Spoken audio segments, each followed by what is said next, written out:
നെടും തൂണാണ്. നിർബന്ധമാണ് ആ നോമ്പ്, നിർബന്ധമാണ് ആ നോമ്പ്. യാ അയ്യുഹല്ലദീന ആമനൂ കുതിബ അലൈക്കുമുസ് സിയാമു കമാ കുതിബ അലല്ലദീന മിൻ ഖബ്ലികും ലഅല്ലകും തത്തഖൂൻ. ആ നോമ്പ് അല്ലാഹു സുബ്ഹാനഹു വ തആല നിങ്ങൾക്ക് വേണ്ടി നിർബന്ധമാക്കിയിട്ടുണ്ട്. ബുനിയൽ ഇസ്ലാമു അലാ ഖംസിൻ, ഇസ്ലാമിന്റെ നെടും തൂണാണ് പരിശുദ്ധമായ റമളാനിലെ പ്രധാനുഷ്ഠാനം. അതുകൊണ്ട് ആ പകലിലെ നോമ്പ് അകാരണമായി നഷ്ടപ്പെടുത്തുന്നത് മഹാപാപമാണ്. ഹൈദുള്ളവൾക്ക് ആ നോമ്പ് ഹറാമാണ്, നിഫാസുള്ളവൾക്ക് ആ നോമ്പ് ഹറാമാണ്, രോഗരക്തം ബാധിച്ചവൾക്ക്, ബ്ലീഡിംഗ് ഉള്ളവർക്ക് ഉപാധികളോടുകൂടെ ആ നോമ്പ് അനുഷ്ഠിക്കുന്നതിന് വിരോധമില്ല. ആ നോമ്പ് അവൾ അനുഷ്ഠിക്കൽ നിർബന്ധമാണ്. ഹൈദും നിഫാസും നോമ്പിന് തടസ്സമാണ്. പിന്നീട് ആ നോമ്പ് ഖളാ വീട്ടൽ നിർബന്ധവുമാണ്. ആ റമളാനിലെ നോമ്പ് ശാരീരിക സംയോഗം കൊണ്ട് നഷ്ടപ്പെടുത്തിയാൽ തുടരെ 2 മാസം നോമ്പ് അനുഷ്ഠിക്കണം. അതിന് സാധിക്കില്ല എങ്കിൽ 60 മിസ്കീന്മാർക്ക് നാട്ടിലെ പ്രധാനപ്പെട്ട അവശ്യാഹാരത്തിൽ നിന്ന് ഓരോ മുദ്ദ് വീതം കൊടുക്കൽ നിർബന്ധവുമാണ്. നോമ്പുമായി ബന്ധപ്പെട്ട മസലകൾ അറിയണം. മുലയൂട്ടുന്ന പെണ്ണാണെങ്കിലും അതുപോലെ ഗർഭിണിയായ പെണ്ണാണെങ്കിലും സ്വന്തം ശരീരത്തിനോ കുട്ടിക്കോ എന്തെങ്കിലും അപകടം പറ്റുമെന്ന് കണ്ടാൽ നോമ്പ് അനുഷ്ഠിക്കുന്നത് കൊണ്ട് സ്വന്തം ശരീരത്തിനോ അല്ലെങ്കിൽ ഗർഭസ്ഥ ശിശുവിനോ അല്ലെങ്കിൽ ചോര പൈതലിനോ പാല് കുടിച്ചുകൊണ്ടിരിക്കുന്ന കുട്ടിക്കോ വല്ല അപകടവും പറ്റുമെന്ന് കണ്ടാൽ അവൾക്ക് നോമ്പ് ഒഴിവാക്കാവുന്നതാണ്. സ്വന്തം ശരീരത്തിന് എന്തെങ്കിലും അപകടം പറ്റുമെന്ന് കണ്ടുകൊണ്ടാണ് നോമ്പ് ഒഴിവാക്കിയതെങ്കിൽ അതൊരു വർഷം ബന്ധിപ്പിച്ചില്ല എങ്കിൽ മുദ്ദുകൂടാതെ തന്നെ ഖളാ വീട്ടിയാൽ മതിയാകും. നേരെ മറിച്ച് കുട്ടിക്ക് എന്തെങ്കിലും അപകടം പറ്റുമെന്ന് കണ്ടുകൊണ്ടാണ് നോമ്പ് ഒഴിവാക്കിയതെങ്കിൽ ഒരു വർഷം ബന്ധിപ്പിച്ചില്ല എങ്കിൽ പോലും ആ നോമ്പ് ഖളാ വീട്ടുന്ന സമയത്ത് ഒരു മുദ്ദുകൂടി കൊടുക്കൽ നിർബന്ധമുണ്ട് എന്ന് ശാഫിഈ മസ്ലക്കിന്റെ പണ്ഡിതന്മാരെ രേഖപ്പെടുത്തിയിട്ടുണ്ട്.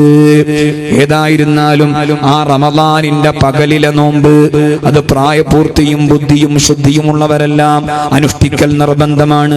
പ്രായാധിക്യം കൊണ്ടോ ശമനം പ്രതീക്ഷിക്കപ്പെടാത്ത രോഗം കാരണത്താലോ ആ നോമ്പെങ്ങാനും അനുഷ്ഠിച്ചു പോയാൽ ശരീരത്തിന് വലിയ അപകടം പറ്റുമെന്ന് ഡോക്ടർമാർ വിധിയെഴുതിയാൽ അവർക്ക് റമളാനിന്റെ പകലിലെ നോമ്പ് നിർബന്ധമില്ല.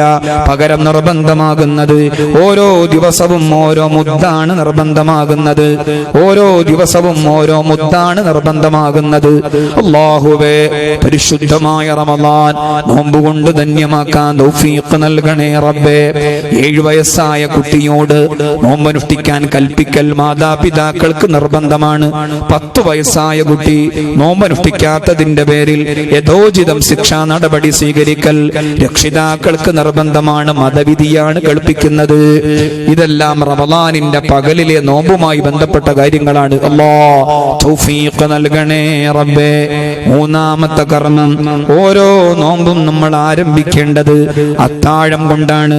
അത്താഴം ചില ആളുകൾക്ക് ചെറിയ കാര്യമാണ്, അവരതിനെ അവഗണിക്കുന്നത് കാണാം. അത്താഴം ഒരു വല്ലാത്തൊരു സംഭവമാണ്. സ്വഹാബത്ത് അതിന് പേര് വെച്ചിരുന്നത് യുസമ്മൂനഹാ ബിൽ ഫലാഹ്. ഫലാഹ് എന്നാണ് അവർ അതിന് പേര് വെച്ചിരുന്നത്. വിജയം എന്നാണ് അത്താഴത്തിന് സ്വഹാബത്ത് പേര് കൊടുത്തിരുന്നത്. നബി സല്ലല്ലാഹു അലൈഹി വസല്ലമ തങ്ങൾ പറഞ്ഞിട്ടുണ്ട്, തസഹറു ഫഇന്ന ഫിസ്സുഹൂരി ബറക. അത്താഴം കഴിച്ചോളൂ, അത്താഴത്തിൽ ബറക്കത്തുണ്ട്. 2 കാരണങ്ങൾക്ക് വേണ്ടിയാണ് അത്താഴം കഴിക്കുന്നത്. മറ്റുള്ളവരുടെ സംസ്കാരങ്ങളിൽ നിന്ന് തീർത്തും വിഭിന്നമാണ് തന്റെ സംസ്കാരം എന്ന പ്രഖ്യാപനത്തിനു വേണ്ടി.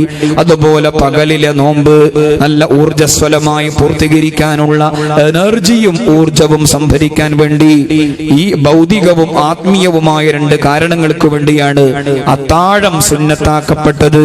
അത്താഴം കഴിച്ചതിന്റെ ശേഷം 50 ആയത്ത് ഓതി തീർക്കാൻ കഴിയുന്ന കോലത്തിൽ സമയം വിടുന്നത് നബി സല്ലല്ലാഹു അലൈഹി വസല്ലമ തങ്ങളുടെ ഒരു ശൈലിയായിരുന്നു. ജൂതന്മാർക്ക് നോമ്പുണ്ടെങ്കിലും അഹ്ലുൽ കിതാബിന് നോമ്പുണ്ടെങ്കിലും അവർക്ക് അത്താഴം കഴിക്കുന്ന ശീലമില്ലായിരുന്നു. ബഹുമാനപ്പെട്ട അംർ ഇബ്നുൽ ആസ് റളിയല്ലാഹു അൻഹു അബൂ ഖൈസ് റളിയല്ലാഹു അൻഹുവിനോട് അത്താഴം ഉണ്ടാക്കാൻ ആവശ്യപ്പെട്ടു. അദ്ദേഹം അത്താഴം ഉണ്ടാക്കി. അല്പം മാത്രമാണ് കഴിച്ചത്. അപ്പോൾ ചോദിച്ചു, നിങ്ങൾ എന്നോട് അത്താഴമുണ്ടാക്കാൻ പറഞ്ഞു, പക്ഷേ അല്പം മാത്രമാണ് നിങ്ങൾ കഴിക്കുന്നത്. അപ്പോൾ അംർ ഇബ്നുൽ ആസ് റളിയല്ലാഹു അൻഹുവിന്റെ മറുപടി, വലാകിന്നി ലഅമുറു മാഷ്തഹീഹി, എനിക്ക് താല്പര്യമുള്ളത് കൊണ്ടല്ല ഞാൻ കൽപ്പിച്ചത്, മറിച്ച് സമിഅതു റസൂലല്ലാഹി സ്വല്ലല്ലാഹു അലൈഹി വസല്ലം യഖൂൽ, നബി സല്ലല്ലാഹു അലൈഹി വസല്ലമ തങ്ങൾ പറയുന്നത് ഞാൻ കേട്ടിട്ടുണ്ട്. ഇന്ന ഫസ്ലമാ ബൈന സിയാമിനാ വ സിയാമി അഹ്ലിൽ കിതാബി അക്കലത്തു സഹർ, നമ്മുടെയും മറ്റുള്ളവരുടെയും വ്രതാനുഷ്ഠാനങ്ങൾക്കിടയിൽ വേർതിരിക്കുന്ന ഘടകം അത് അത്താഴമാണ്, അത്താഴമാണ്, അത്താഴമാണ് എന്ന് നബി സല്ലല്ലാഹു അലൈഹി വസല്ലമ തങ്ങൾ പറഞ്ഞിട്ടുണ്ട്. അതുകൊണ്ട് അത്താഴം അത് സുബ്ഹ് ബാങ്ക് വിളിക്കുന്നതിന്റെ മുമ്പ് 50 ആയത്ത് ഓതി തീർക്കാൻ കഴിയുന്ന കോലത്തിൽ സമയം വിട്ടുകൊണ്ട് കഴിക്കുന്നതാണ് സുന്നത്ത്. അത് നബി സല്ലല്ലാഹു അലൈഹി വസല്ലമ തങ്ങൾ പഠിപ്പിച്ചതാണ്. 3 അമലുകൾ പറഞ്ഞു. 4ാമത്തേത് നോമ്പ് തുറക്കുന്ന അവസരമാണ്, സമയമായാൽ തന്നെ നോമ്പ് തുറക്കുന്നതാണ്. അഹ്ലു സുന്നത്തി വൽ ജമാഅയുടെ ശൈലം നബി സല്ലല്ലാഹു അലൈഹി വസല്ലമ തങ്ങൾ പറഞ്ഞിട്ടുണ്ട്. ലാ യസാലുൻ നാസു ബിഖൈരിൻ മഅജ്ജലുൽ ഫിത്റാ, സമയമായാൽ നോമ്പ് തുറക്കുന്നിടത്തോളം കാലം ജനങ്ങളെല്ലാവരും ഐശ്വര്യത്തിലാണ്, ജനങ്ങളെല്ലാവരും ബറക്കത്തിലാണ്. സമയമായിട്ടും നോമ്പ് തുറക്കുന്നത് പിന്തിപ്പിച്ച് കൊണ്ടുപോകുന്നത് അത് മുസ്ലിമിന്റെ ശൈലിയല്ല, മറ്റുള്ളവരുടെ വ്രതാനുഷ്ഠാനത്തിന്റെ രൂപമെന്ന് നബി സല്ലല്ലാഹു അലൈഹി വസല്ലമ തങ്ങൾ ഉണർത്തിയിട്ടുണ്ട്. എനിക്ക് ഏറ്റവും പ്രിയപ്പെട്ടത് അഅ്ജലുഹും ഫിത്റാ, ഏറ്റവും എനിക്ക് ഇഷ്ടപ്പെട്ട ടീം സമയമായാൽ ഉടനെ നോമ്പ് തുറക്കുന്നവരാണ് എന്ന് നബി സല്ലല്ലാഹു അലൈഹി വസല്ലമ തങ്ങൾ പറഞ്ഞിട്ടുണ്ട്. 3 ഈത്തപ്പഴം അല്ലെങ്കിൽ 3 കാരക്ക, പിന്നെ വെള്ളം, തീ തൊടാത്ത ഭക്ഷണം, പിന്നീട് തീ തൊട്ട ഭക്ഷണം, ഇതാണ് നോമ്പുകാരന്റെ ഭക്ഷണത്തിന്റെ ക്രമം. അതുകൊണ്ട് നോമ്പ് തുറക്കും